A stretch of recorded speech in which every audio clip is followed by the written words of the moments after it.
Oke, cek 1, 2, 3. Oke, Bapak Ibu semua, sekarang saya akan sharing tentang bagaimana modul ajar dibuat. Dalam hal ini adalah modul ajar yang minimal. Untuk contoh yang pertama, kita akan lihat untuk video kali ini kita akan lihat modul ajar minimal untuk agama Katolik, ya. Oke, Bapak Ibu. Jadi, komponen modul ajar yang minimal kalau Bapak Ibu mengacu kepada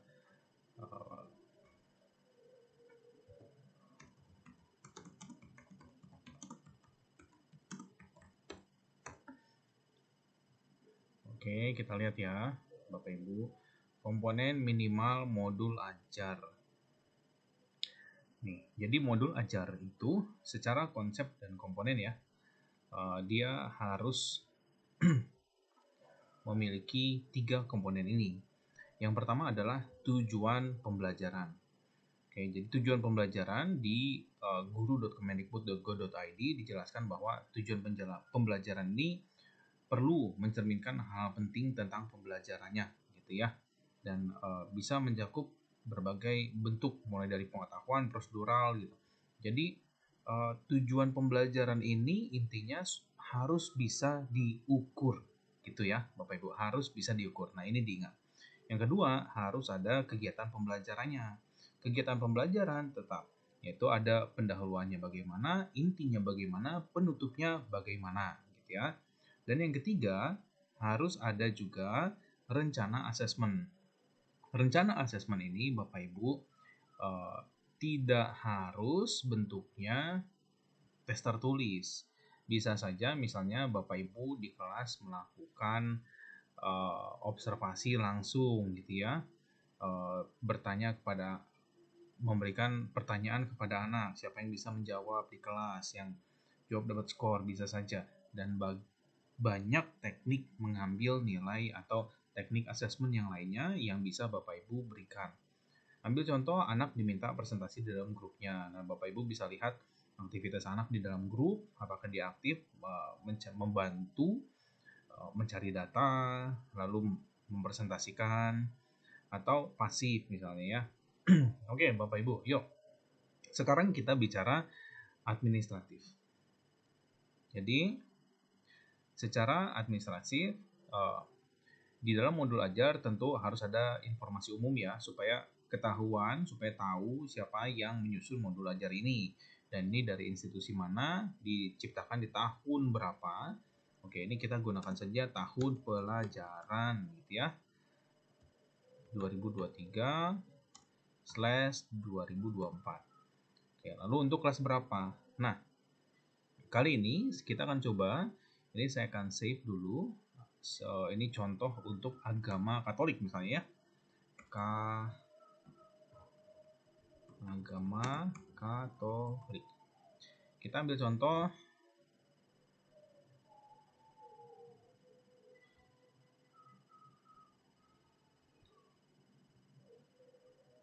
Oke, untuk agama Katolik. Dan kita ambil contoh ini misalnya untuk kelas 10 ya. 10-nya kita pakai huruf Romawi X. Nah, misalkan nama penyusun. Nah, nama penyusunnya adalah Paulinus Valo misalkan begitu ya. Lalu karena dia kelas 10, ini berarti dia masih ada di fase E, Bapak Ibu ya.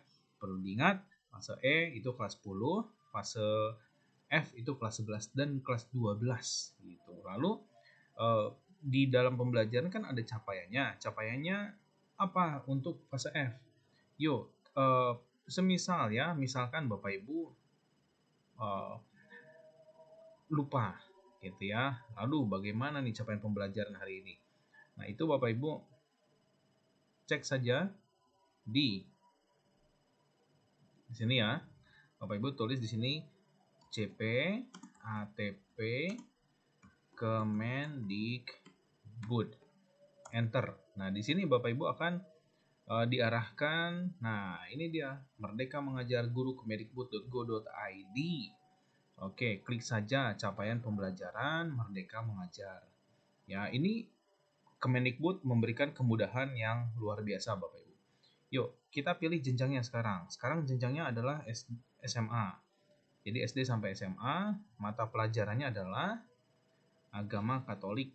Ya, kita scroll ke bawah sampai kita ketemu pendidikan agama. Nah, kita pilih yang ini, Katolik dan Budi Pekerti.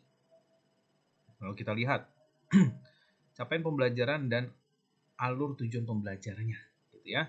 Bapak Ibu kita lihat ini kan kelas 10 nih, berarti masih fase E. Bapak Ibu klik saja fase E gitu. Nah, di sini Bapak Ibu bisa lihat capaian umumnya apa ya. Dan ini cukup panjang. Pada akhir fase E, peserta didik memahami dirinya sebagai pribadi yang unik, sebagai laki-laki dan perempuan yang memiliki kesetaraan sebagai citra Allah, yang memiliki suara hati sehingga mampu bersikap kritis dan bertanggung jawab terhadap pengaruh media massa, ideologi dan gaya hidup yang berkembang saat ini, dan seterusnya. Lalu kita lihat elemen apa, artinya setiap capaian pembelajaran ini biasanya punya elemen. Elemen apa yang ada di pembelajaran agama Katolik? Ternyata ada 4 elemen Bapak Ibu. Yang pertama adalah pribadinya sendiri, yang kedua adalah Yesus Kristus, yang ketiga adalah gereja, dan yang keempat adalah masyarakat. Nah, untuk CP yang ini kita lihat ya Bapak Ibu. Pribadi peserta didik ini ada elemennya. Yesus Kristus ini ada elemennya. Gereja ini tidak ada elemennya, dan masyarakat ini juga tidak ada elemennya. Jadi elemen yang bisa Bapak Ibu pakai ini ada 2 gitu ya. Jadi elemen mana yang mau Bapak Ibu ukur? Nah, supaya tidak bingung Bapak Ibu, kita langsung lihat saja contoh ATP-nya. Bapak Ibu scroll sedikit ke atas, lalu klik contoh ATP. Dan ini Bapak Ibu bisa unduh atau bisa lihat. Saya pilih lihat saja supaya cepat. Saya akan close dulu semuanya. Oke, ini dia Bapak Ibu. Jadi, di zaman sekarang Bapak Ibu, tujuan pembelajaran yang seperti ini ya, Kemendikbud sudah berikan contohnya. Kita cukup imitasi saja di fase awal. Di tahun pertama kita mengajar, kita bisa imitasi gitu ya. Nanti di tahun kedua, ketiga, seiring dengan kita semakin paham kontennya, maka kita bisa tingkatkan, kita bisa improve, kita bisa buat sendiri juga. Oke, Bapak Ibu, yuk kita scroll di sini. Di sini ini dibuat oleh Veronica Nurhayati SPD MPD dari Seman 1 Banjarbaru dan Bonavicius Deni Yuswanto SPD dari Seman 1 Pekalongan. Kalau kita scroll ke bawah, kan fokus ya utama yang Bapak Ibu cari adalah ATP-nya. Gitu ya. Jadi kalau kita lihat di sini ini infografis ATP. Jadi infografis tapi bukan ATP. Nah, kita scroll ke bawah Bapak Ibu. Nah, di tabel ini lebih jelas Bapak Ibu. Kita lihat pribadinya, elemen yang dinilai ada pribadi peserta didik, ada juga Yesus Kristus gitu ya. Sementara elemen yang lainnya tidak ada. Nah, di dalam setiap elemen ini ada capaiannya nih. Capaian umum ini ya. Ada capaian umum. Nah, ini kan bukan fokusnya Bapak atau Ibu saat ini. Yang dicari adalah tujuan pembelajarannya. Nah, kita lihat nih, tujuan pembelajarannya di sini memahami, udah ada nih, untuk elemen yang pertama tentang pribadi peserta didik, ada 2 tujuan pembelajaran. Yang pertama adalah memahami dirinya sebagai citra Allah, dan yang kedua adalah memahami anugerah suara hati yang diberikan Allah kepada dirinya, gitu ya Bapak Ibu. Nah, tujuan pembelajaran ini kalau kita lihat di elemen yang pertama itu ada 2. Lalu di elemen yang berikutnya, Yesus Kristus itu ada 1, 2, 3, 4 ya. Jadi total tujuan pembelajarannya ada 6. Nah, Bapak Ibu lihat di sini di sebelah kanan itu ada alur tujuan pembelajaran. Inilah referensi yang paling mudah tentang kita mau mengajar apa hari itu Bapak Ibu ya. Kalau kita lihat di sini ada 6. 6 alur tujuan pembelajaran. 1, 2, 3, 4, 5, dan 6. Nah, biasanya Bapak Ibu kalau kita mengajar, kita bagi 2 ya. 6 ATP, 6 alur, 6 tujuan pembelajaran kita bagi ke 2 semester.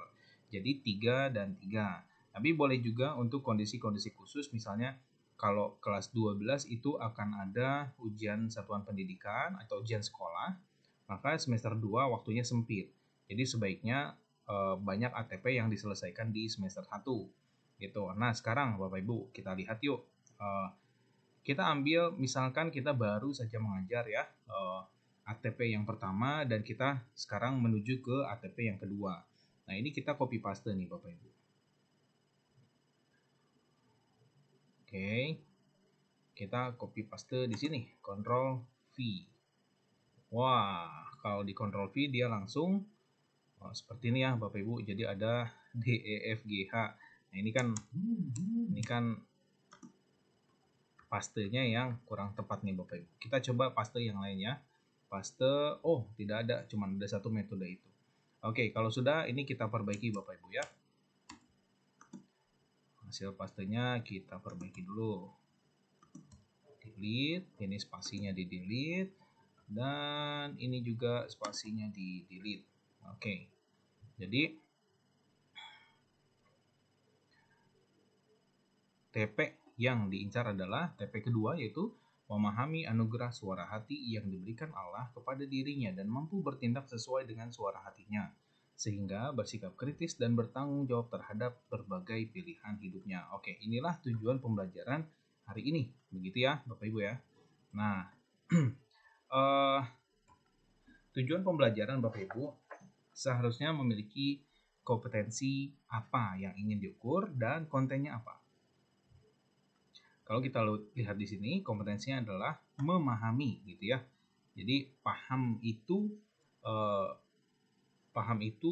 kalau di taksonomi Bloom itu C2 ya, itu hanya bisa paham saja.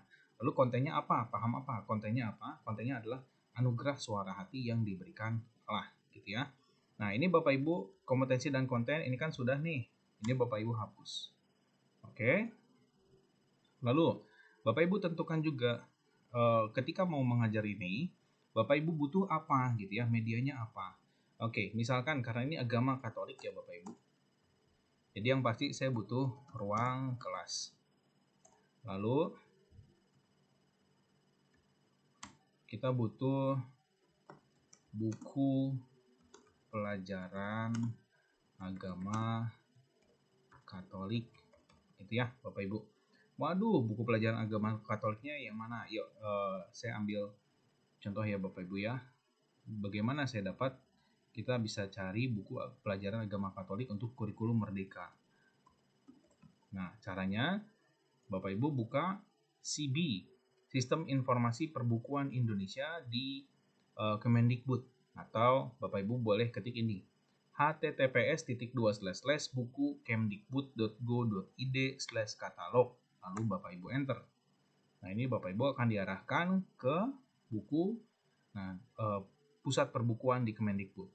Bapak Ibu pilih yang teks kurikulum merdeka, Bapak Ibu pilih PDF, lalu pilihnya level SMA, lalu karena ini kelas 10, pilih X ya, lalu kita scroll ke bawah, pendidikan agama Katolik, kita centang atau checklist. Nah, di sini saya download nih, karena saya belum punya, jadi saya download dulu. Buku yang pertama adalah buku panduan guru, sedangkan yang kedua adalah buku pendidikan agama Katolik dan budi pekerti untuk anak SMA. Oke, sebagai referensi yang mudah, saya akan gunakan kedua buku ini ya. Saya unduh dulu buku yang pertama, masukkan di sini nama Bapak Ibu, lalu emailnya, gitu ya, lalu nomor telepon dan kotanya di mana, lalu unduh, gitu. Nah, ini bisa di save Bapak Ibu ya, bisa disimpan di komputer. Oke, Katolik BS kelas 10 ya. Lalu yang kedua, nah ini saya buka di tab baru saja ya. Lalu yang kedua adalah buku gurunya Bapak Ibu ya. Saya ingin download juga buku gurunya. Sekali lagi ya, buku PDF SMA kelas 10, lalu pendidikan agama Katolik gitu. Saya ambil buku gurunya,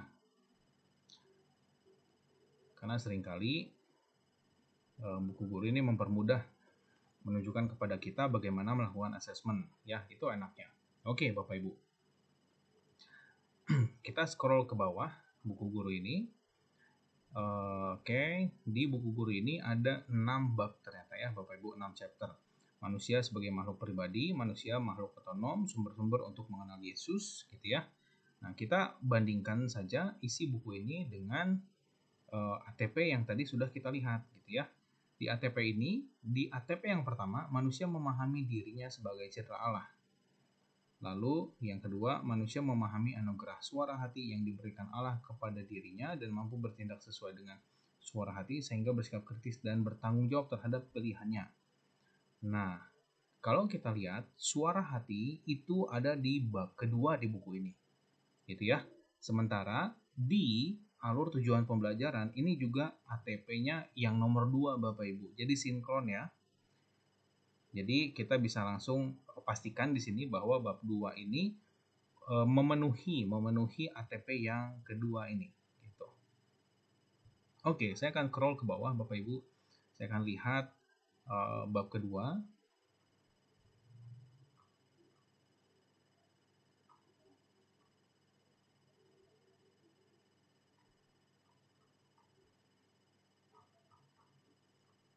Ini bab pertama, manusia sebagai makhluk pribadi.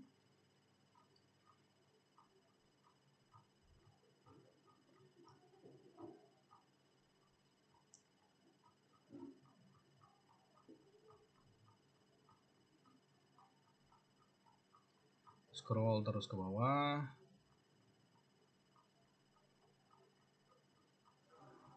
Oke, ini dia yang kedua ya.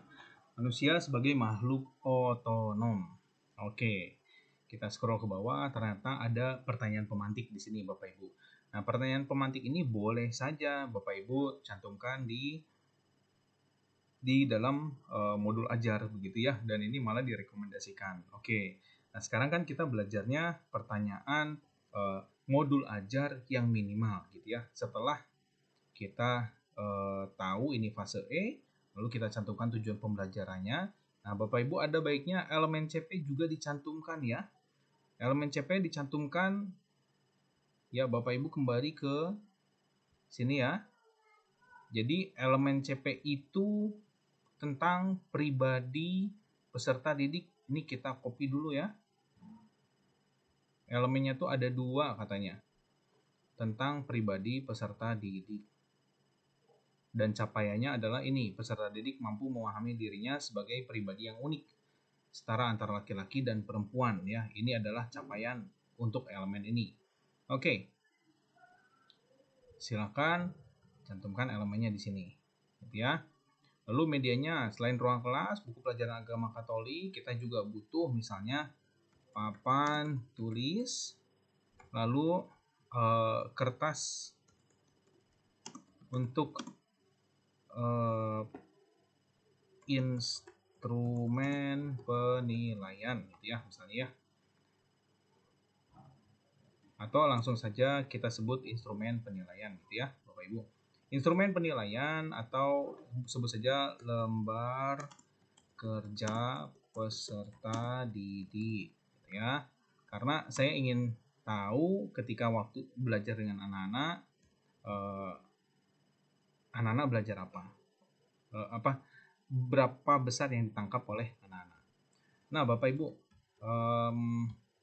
kegiatan pembelajarannya Bapak Ibu di sini cantumkan saja yang esensial. Biasanya ya, Bapak Ibu buat rencana pembelajaran untuk setiap satu topik itu pertemuan ke-1 mau apa, pertemuan kedua apa, pertemuan ketiga apa, dan pertemuan keempat apa. Nah, kali ini saya berikan satu kesempatan Bapak Ibu supaya ketika membuat kegiatan pembelajaran, ini Bapak Ibu bisa cantumkan yang mau dilakukan saat itu, gitu ya, yang mau dilakukan pada minggu itu, gitu.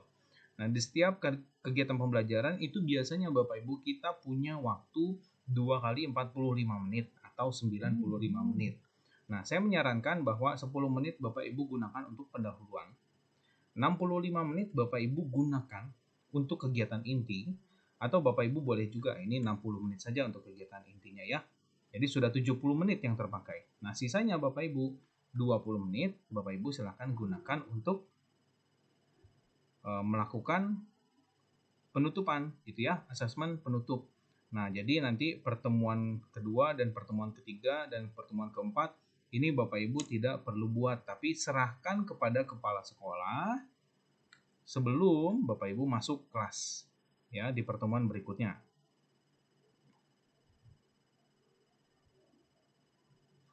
Oke, yuk kegiatan pendahuluannya. Misalnya ya Bapak Ibu. Kegiatan pendahuluannya adalah guru mengucapkan salam lalu dibalas oleh siswa gitu ya. Jadi harus dibalas dong oleh siswanya. Kalau belum dibalas, mungkin siswanya belum terfokus perhatiannya kepada Bapak Ibu ya. Lalu yang kedua, siswa ajak dulu Bapak Ibu untuk cerita tentang hasil belajar di pertemuan sebelumnya. Lalu yang ketiga, Bapak Ibu boleh sampaikan tujuan pembelajaran untuk pertemuan kali ini ya. Jadi Bapak Ibu ingin tujuan pembelajarannya anak-anak ngapain gitu. Ini kan memahami anugerah suara hati. Apakah masih ini yang ingin Ibu sampaikan, atau ketika Bapak Ibu mengajarkan ini bagian mana yang sekarang akan dipelajari?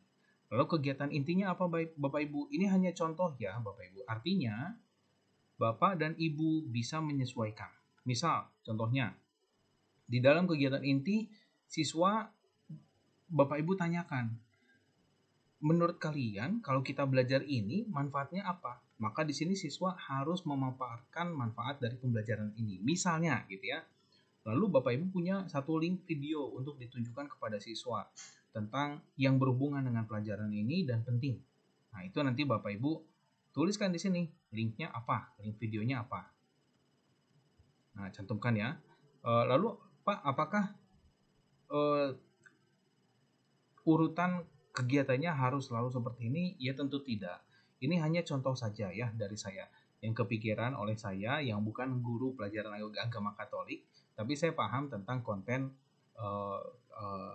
modul ajar gitu ya. Lalu Bapak Ibu ingin sampaikan apa, dan kegiatan ini silakan Bapak Ibu rancang sesuai rencananya Bapak Ibu.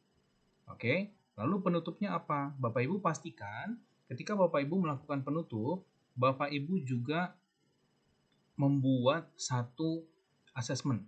Setiap hari selalu diakses Bapak Ibu. Setiap kali Bapak Ibu mengajar, anak-anak memperoleh sesuatu, mereka menerima sesuatu, harus langsung diakses oleh Bapak Ibu. Asesmennya boleh sederhana, boleh kompleks. Yang paling kompleks bentuknya bisa jadi ulangan harian ya, unit test atau tes sumatif. Nah, yang sederhana atau tes formatif Bapak Ibu bisa saja gunakan kuis, gunakan worksheet, gunakan PR, gunakan latihan gitu ya. Nah, rencana asesmen ini asesmen kita ganti dengan rencana asesmen. Oke, saya ganti rencana asesmen. Jadi Bapak Ibu boleh pakai asesmennya ini formatif atau sumatif. Kalau formatif berarti topiknya belum selesai nih Bapak Ibu ya, masih di awal, masih di pertengahan atau menjelang akhir. Nah, Bapak Ibu rencana asesmennya mau seperti apa? Misalkan ya, Bapak Ibu ingin membuat soal latihan misalnya.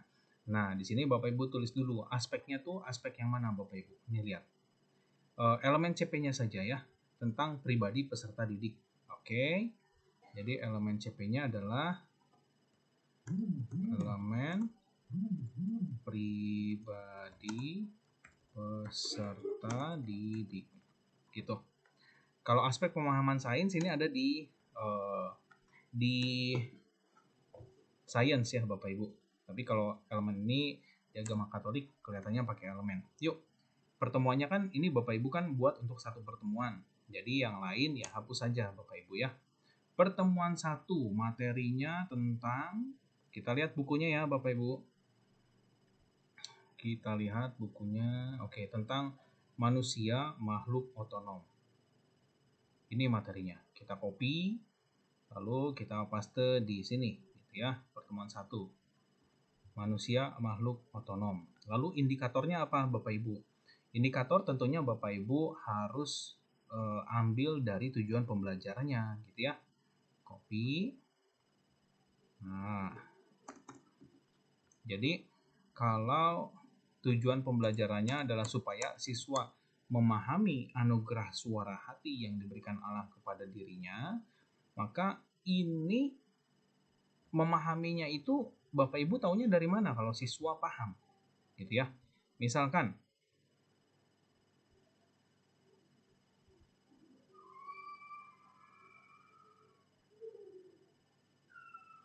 oke, misalkan ya Bapak Ibu, oke, suara hati.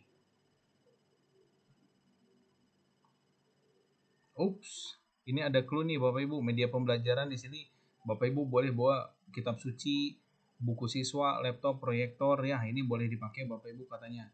Oke, dan ini direkomendasikan, jadi silakan Bapak Ibu masukkan ke dalam medianya gitu ya. Nah, ini cantumkan saja di sini, tambahkan, boleh. Tuh, buku siswa, misalkan laptop tidak ada tapi ada proyektor yang Bapak Ibu pakai, silakan gunakan proyektornya. Oke, kita scroll lagi ke bawah Bapak Ibu. Nah, katanya indikatornya tujuannya supaya siswa memahami anugerah suara hati. Jadi ya berarti indikatornya apa? Indikatornya siswanya dapat apa gitu. Peserta didiknya bisa apa gitu ya. Siswa dapat memahami anugerah suara hati. Ketika seorang siswa paham, biasanya siswa ini dapat mendeskripsikan gitu ya. Jadi langsung saja indikatornya adalah mendeskripsikan mengenai anugerah suara hati gitu ya. Misalnya contohnya seperti ini. Ini kita hapus ya. Lalu kita lampirkan di dalam LKPD ya. Kan di sini kan lembar kerja peserta didiknya cuma satu Bapak Ibu ya. Nah, udah hanya satu elemen ini saja yang dinilai. Berarti elemen yang lain Bapak Ibu dihapus saja. Itu ya. Oke. Ini dihapus saja gitu ya. Nah, rencana asesmennya udah selesai nih. Ini terlampir pada LKPD nomor 1. Jadi, lampiran 1 ya, sebut saja lampiran 1. LKPD. LKPD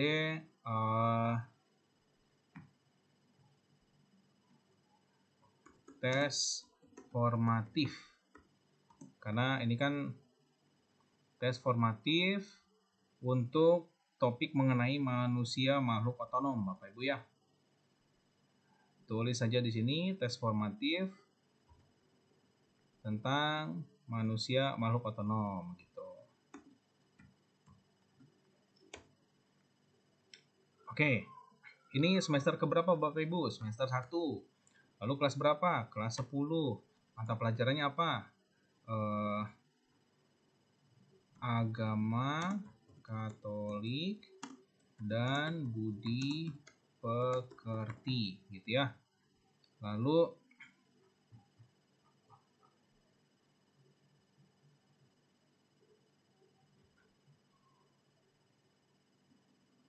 pendidikan agama Katolik dan budi pekerti ya Bapak Ibu. Jadi ini kita cantumkan pendidikan agama Katolik dan budi pekerti. Oke, ternyata space-nya kurang.